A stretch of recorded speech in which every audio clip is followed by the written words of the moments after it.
문희정의 외신 브리핑. 밤사이 들어온 주요 국제뉴스 정리해드립니다. 문희정 국제정치평론가 전화 연결돼 있습니다. 평론가님 안녕하세요. 네, 안녕하세요. 네, 먼저 이 이란 해군이 해상훈련을 하다가 자국 군함에 미사일을 쏘는 사고가 발생을 했죠? 네, 그렇습니다. 이란 해군은 현지 시각으로 11일 오전 0시쯤 아라비아해 북부 오만만 부근에서 훈련하던 중 자국 프리킴 한 척이 다른 군함에 쏜 미사일에 맞아 승조원 19명이 사망하고 15명이 다쳤다고 발표했습니다. 또 승조원 20여 명이 실종돼서 현재 수색 작업이 진행 중인 것으로 밝혀졌습니다.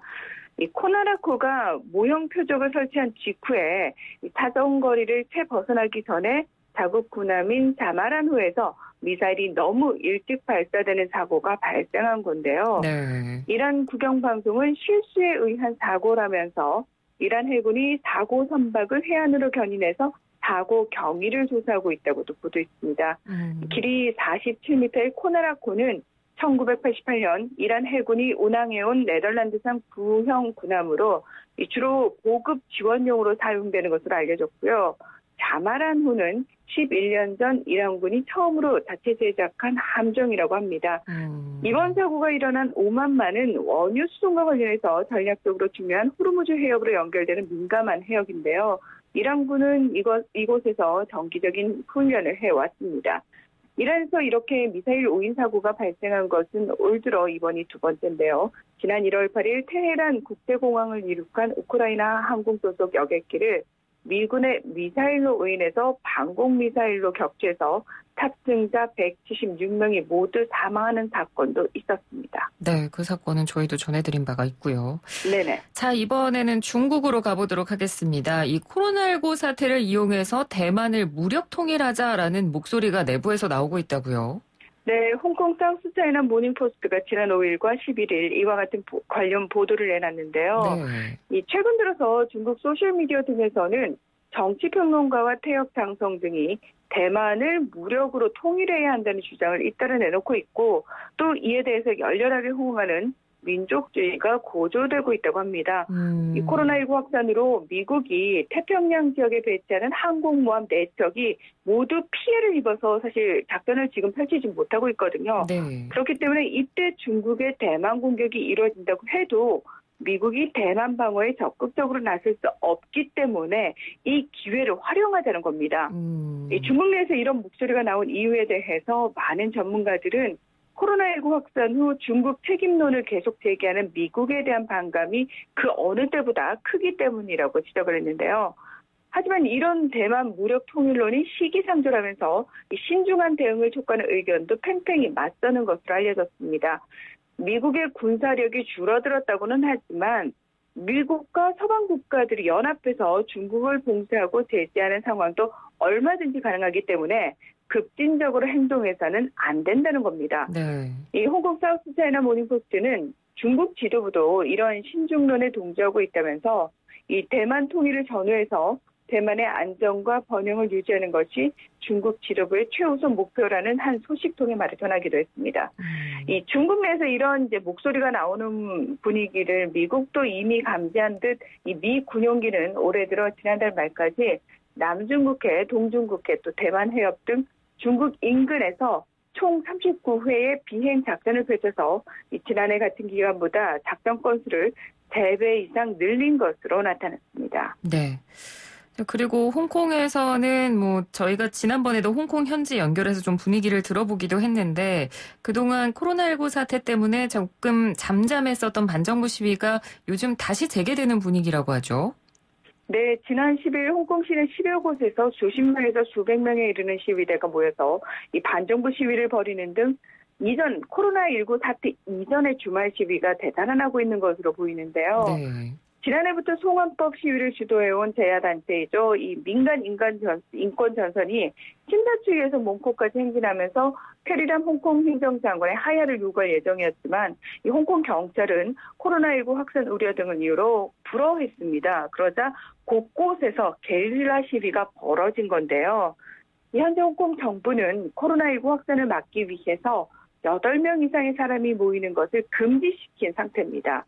이 홍콩 경찰은 불법 집회 참가 등의 혐의로 250여 명의 시위대를 체포하고 일부 시민에게는 2천 홍콩 달러, 약 31만 원의 벌금 딱지를 발부하기도 했는데 네. 이 과정에서 이 시위를 취재 중이던 취재 기자들을 무차별적으로 폭행하고 또 현장에 있던 입법회 의원 역시 폭행한 후 체포하는 사건이 발생해서 논란이 되고 있습니다.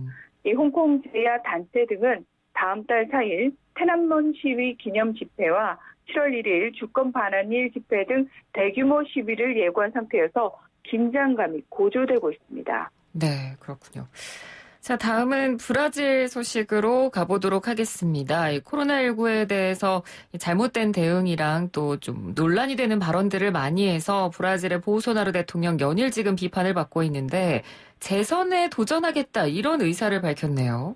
네, 그렇습니다. 현재 브라질에서는 코로나19 확진자가 16만 명을 넘어서고 이 사망자 수도 이미 1만 명을 넘었거든요. 네. 그래서 브라질 의회와 연방 대법원이 사흘간의 애도 기간을 선포를 했습니다. 그리고 만약에 코로나 사태가 진정되지 않으면 취약 계층이 이 브라질 인구의 절반이 1억 명 가까이 늘어나서 브라질 재정이 파탄할 것이라는 경고가 나오는 등 상당히 심각한 상황이라고 합니다. 이런 가운데 자이르 보우소나루 브라질 대통령은 지난 주말에 1,300명 규모의 선상 바비큐 파티를 강행하려다가 비난 여론이 거세지자 제트스키를 대신 즐긴 것으로 알려져서 논란이 되고 있기도 하고요. 네. 심지어 토요일에 집으로 장관을 초대해 바비큐 파티를 열겠습니다. 파티는 위법이지만 열겠습니다 하면서 미리 예고도 했었습니다. 자, 이렇게 연일 비판을 받고 있음에도 정신을 못 차리고 있는 보소나루 대통령이 네. 자진 사임과 탄핵 요구에도 직면해 있거든요. 이에 대한 입장을 묻는 기자의 질문에 2027년 1월 1일 대통령궁에서 나갈 것이다. 이렇게 대답을 한 겁니다.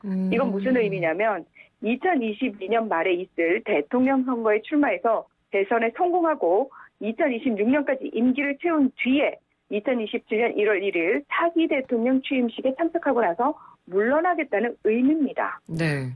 그러니까 지금 탄핵 이야기까지 나오고 있는 상황에서 아직 치러지지도 않은 선거에서 본인이 당연히 당선될 거라는 생각으로 이렇게 대답을 한 거죠? 그렇습니다. 네. 현재 브라질 하원에는 독단적인 국정 운영 방식과 아들들이 또 연루된 연방경찰 수사에 개입했다는 직권남용 의혹도 코로나19에 대한 안이한 대응 등을 이유로 탄핵 요구서가 30여 건이 접수가 돼 있습니다. 네. 그래서 브라질 헌법상 사실 대통령에 대한 탄핵 절차를 시작할 것인지 여부는 하원 의장의 결정에 달려 있는데요.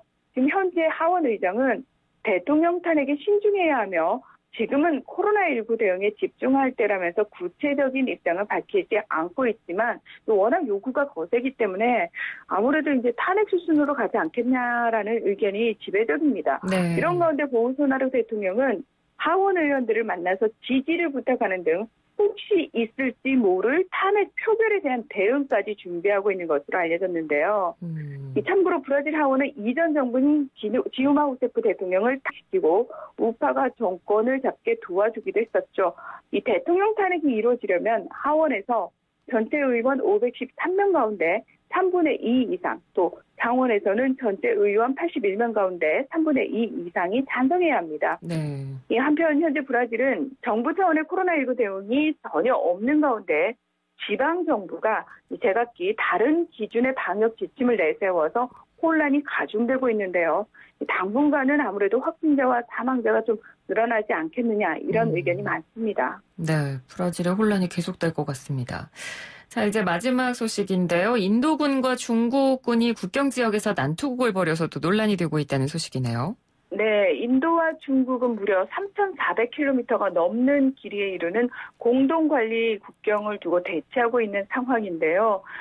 그러다 보니까 평소에도 국경 지역에서는 군인들이 서로 밀치거나 돌을 던지는 등의 상황이 종종 벌어져 왔다고 합니다. 네. 그런데 지난 9일에는 이 히말라야 산맥 해발 고도 약 5,800m 정도에 있는 인도 시킴주 나쿠라 지역에서 인도와 중국의 군인 수십 명이 서로 폭력을 휘두르고 좀 돌을 던지는 좀 거센 마찰이 불거져서 10여 명이 다친 것으로 알려졌습니다. 1962년 10월에 인도와 중국은 라다크 지역의 영유권을 놓고 무력 충돌을 벌였는데요.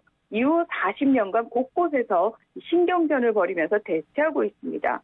특히 카슈미르, 시킴, 아루나찰 프라데시 등 100개 주에서는 국경선이 아예 확정이 되지 않아서 국경선 대신에 실제 통제선을 설정하고 있기도 합니다.